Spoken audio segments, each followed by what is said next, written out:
वालेकुम, क्या हाल है? ठीक ठाक है। एक नई वीडियो के साथ। तो अगर आपने वीज़ा अप्लाई किया बहरीन का और कितना टाइम लगता है, उस पर कितने दिन लगते हैं, और जो वीज़ा आपने अप्लाई किया है वो आप चेक भी कैसे कर सकते हैं कि वीज़ा अप्लाई हो चुका है या नहीं हुआ। तो ये होता है कि किसी बंदे ने अप्लाई किया हुआ है, उसको पता ही नहीं होता कि वीज़ा अप्लाई हो चुका है, या दो दो तीन तीन महीने ऐसे मतलब गुजर जाती हैं वीज़ा वेट करके। तो ये है कि एक तो जब आपने वीज़ा अप्लाई करना है बहरीन का वर्क वीज़ा, तो उसके लिए क्या चीज़ें मतलब ज़रूरत होती है। और जब आपका वीज़ा है आपके पास, आप बहरीन में हैं, तो ये है कि आपने वीज़ा जो चेंज करना है किसी दूसरी कंपनी के अंदर, अगर आप आज़ाद वीज़े पे आए तो वो भी कैसे कर सकते हैं। तो वीडियो अच्छी लगी हो लाइक कर दें, चैनल को सब्सक्राइब कर दें अगर आप नहीं हैं तो सबसे पहले वीज़ा अप्लाई करने के लिए एक तो पासपोर्ट की कॉपी चाहिए, फर्स्ट पेज की और सेकंड पेज की। तो और आपको सिर्फ एक मेडिकल करवाना होता है वर्क वीज़े के लिए। वो एक गेमका की जो मेडिकल सेंटर है, सिर्फ उनसे ही होता है। जो वो फिट होगा आपने वो करो, मतलब वो मेडिकल होगा जो फिट होगा आपका, तो उससे आपका वीज़ा अप्लाई हो जाएगा।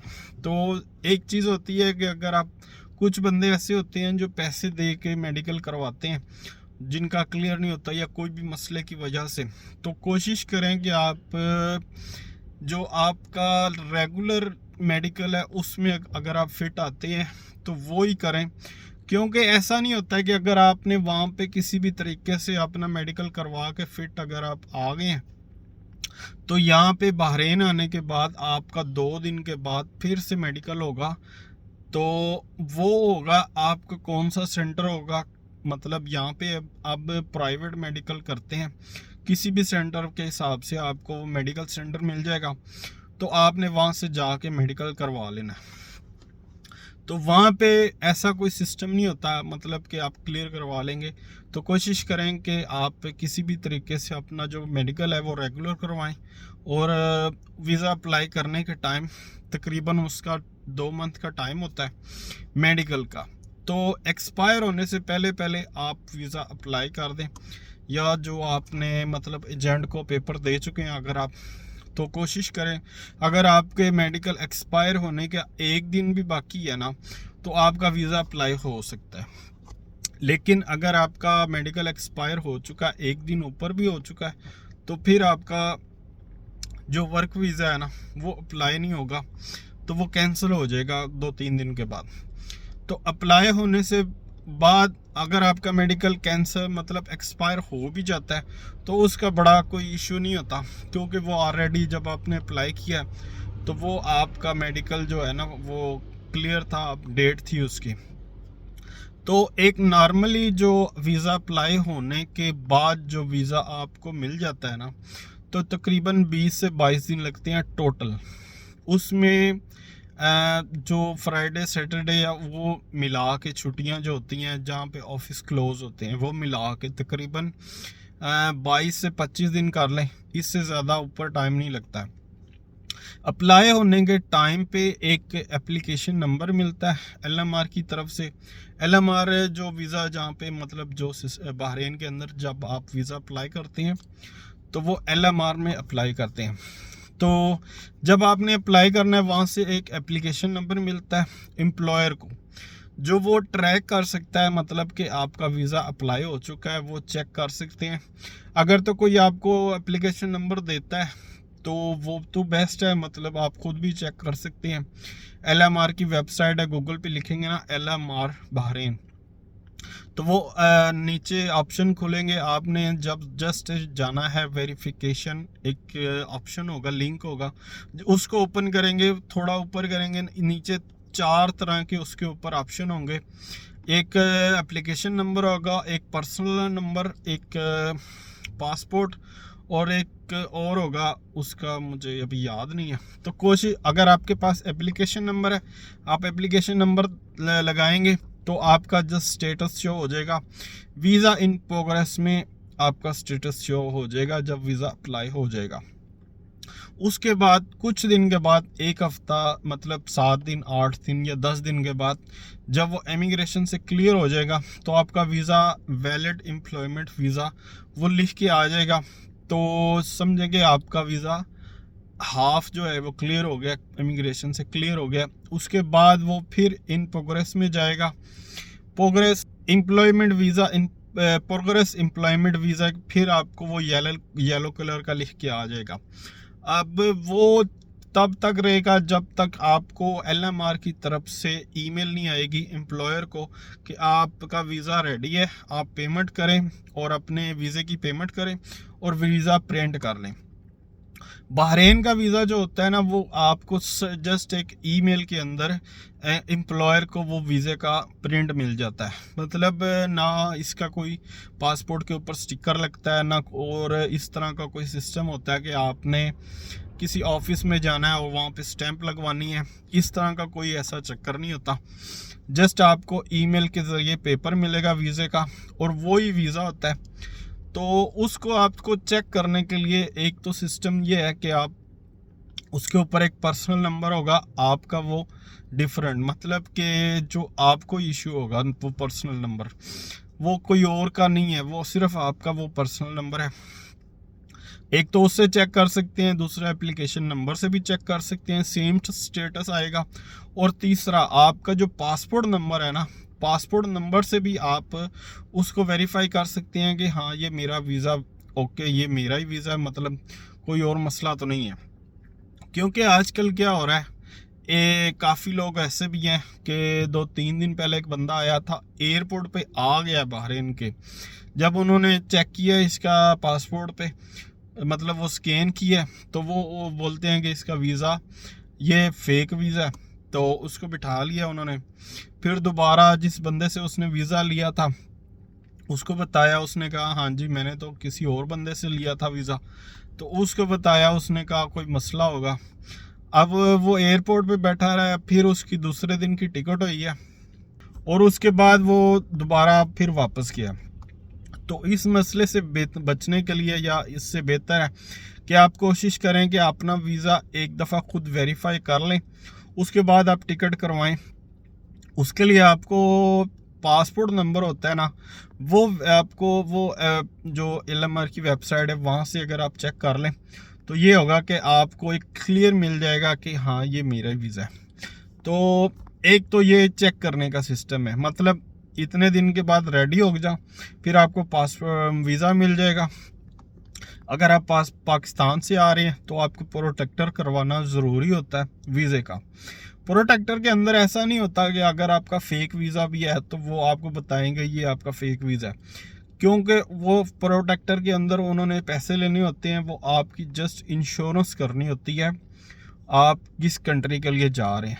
तो ये काफ़ी लोग पूछते हैं कि हमारा तो प्रोटेक्टर हो गया तो वीज़ा फेक तो नहीं है, ऐसा कोई मसला नहीं है। नहीं, ऐसा नहीं होता, प्रोटेक्टर हो जाता है, वीज़ा बेशक ओरिजिनल और जो भी मसला हो उन्होंने कर देना होता है।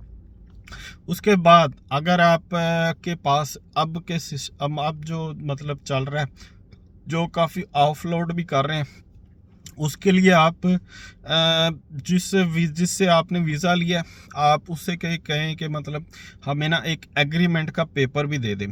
तो वीज़े के साथ एक एग्रीमेंट का पेपर भी मिलता है, वो भी रख लें। और जो एम्प्लॉयर का नंबर है या CPR है वो भी ले लें, तो एयरपोर्ट पे इमिग्रेशन को क्लियर करने के लिए। बाकी बहरीन के अंदर जब आएंगे ना, तो आप जब इमिग्रेशन पे आएंगे तो आपको मतलब एक तो एक लाइन होती है जो रेगुलर बंदे आ रहे होते हैं, मतलब नॉर्मल वाले बंदे, लेकिन आपको उस लाइन के अंदर नहीं लगना। आपको एक दूसरी इमिग्रेशन के मतलब जब आप इंटर होते हैं ना बहरीन एयरपोर्ट पे, तो एक अलहदा से एक कैबिन बना होता है, आपने वहाँ पे जाना है। और वहाँ पे जाके अगर आपने वहाँ पे पिक्चर भी बनानी है इमिग्रेशन वालों ने, तो आपके फिंगरप्रिंट भी होंगे, तो फिर आपको स्टैंप लगा के आपको एंट्री मिलेगी।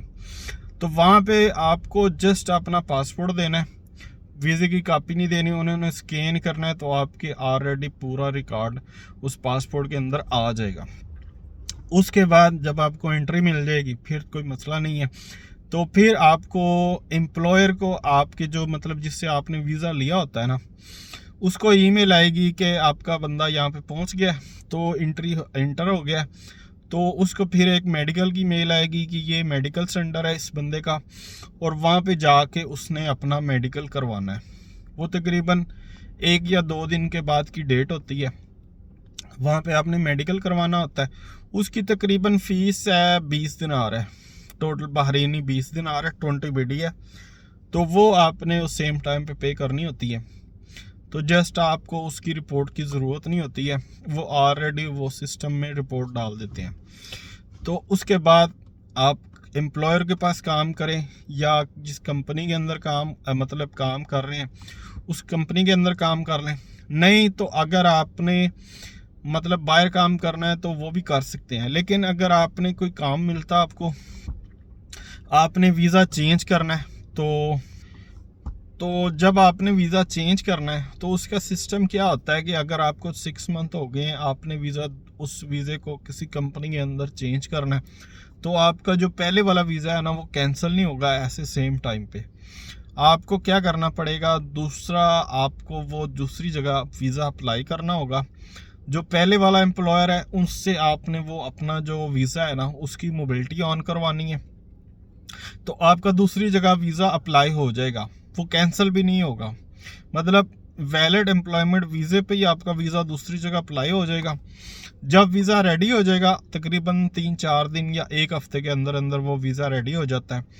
तो वो जब रेडी होगा तो पहले वाले एम्प्लॉयर ने वो टर्मिनेट करना है और दूसरे वाले ने वो उसकी पेमेंट कर देनी है। तो सेम टाइम पे वो भी वीज़ा आपको दूसरी कंपनी के अंदर आपका वीज़ा चेंज हो जाएगा। तो कोशिश करें, अगर आपको आज़ाद वीज़ा है तो आप वीज़ा एक्सपायर होने के बाद अपना वीज़ा चेंज करें। और अगर आपको मतलब किसी भी जगह काम मिल रहा है तो वीज़ा ज़रूरी चेंज करना है, तो इस तरह भी अपना वीज़ा चेंज कर सकते हैं। लेकिन अगर आपने यहाँ पे रह के किसी अपना वीज़ा चेंज करवाना है लेकिन आपने पुराने वाले एम्प्लॉयर को नहीं बताना है, तो इस तरह आपके पास मतलब अभी कोई ऐसा सिस्टम नहीं है कि आप इस तरह अपना छुप के या किसी भी तरीके वीज़ा चेंज करवा सकते हैं। आपको लाजम अपने पुराने एम्प्लॉयर के पास से सिस्टम के अंदर CR के अंदर टर्मिनेट करवाना पड़ेगा, फिर चेंज होगा। यानी कि आपको एक कंपनी पसंद नहीं आई, आप कंपनी के अंदर काम करने आए हैं, तो मुझे ये 6 मंथ हो गया मैंने वीज़ा चेंज करना, इस तरह का कोई सिस्टम नहीं है। एक्सपायर होगा या कंपनी की मर्ज़ी है तो आप वीज़ा चेंज कर सकते हैं, लेकिन और इसके अलावा आप कुछ भी नहीं कर सकते। आप LMR के अंदर जाएंगे, वो रिकॉर्ड देखेंगे, वो आपको चेंज करने नहीं देंगे। या आप रिलीज़ लेटर होता है वो आप डालेंगे पोस्ट ऑफिस में, फिर वो एम्प्लॉयर के पास जाएगा, वो एक लंबा सिस्टम है। तो कोशिश करें कंपनी के अंदर भी अगर आप आए हैं अपना वीज़ा पूरा करके 1 साल का एक्सपायर होने के बाद अगर आप एम्प्लॉयर आपको वीज़ा चेंज करने देता है तो फिर आप कर सकते हैं। लेकिन इसके अलावा कोई ऐसा सिस्टम नहीं है कि मतलब आप छुप के किसी भी तरीके से अपना वीज़ा चेंज कर लें। तो एक तो ये है कि अगर आपने वीज़ा चेंज करना है तो आपको एम्प्लॉयर का नंबर और उसका मतलब जो आपका एम्प्लॉयर है पहले वाला, उसके साथ आपका रब्ता होना चाहिए किसी भी तरीके से। यानी कि 1 साल के अंदर अंदर आपको कोई भी ज़रूरत पड़ सकती है उसकी। और सबसे लास्ट में एक बात कि वीज़ा कितने का मिलता है और मतलब आज़ाद वीज़ा कितने का होता है, या कंपनी का वीज़ा आपको एजेंट कितने का सेल कर रहा है या कितने का आपको मिल सकता है। तो तकरीबन इसकी जो गवर्नमेंट की फ़ीस होती है वो 177 जो गवर्नमेंट की फ़ीस है। जो मंथली फ़ीस होती है वो 5 दिनार मंथली फ़ीस आती है।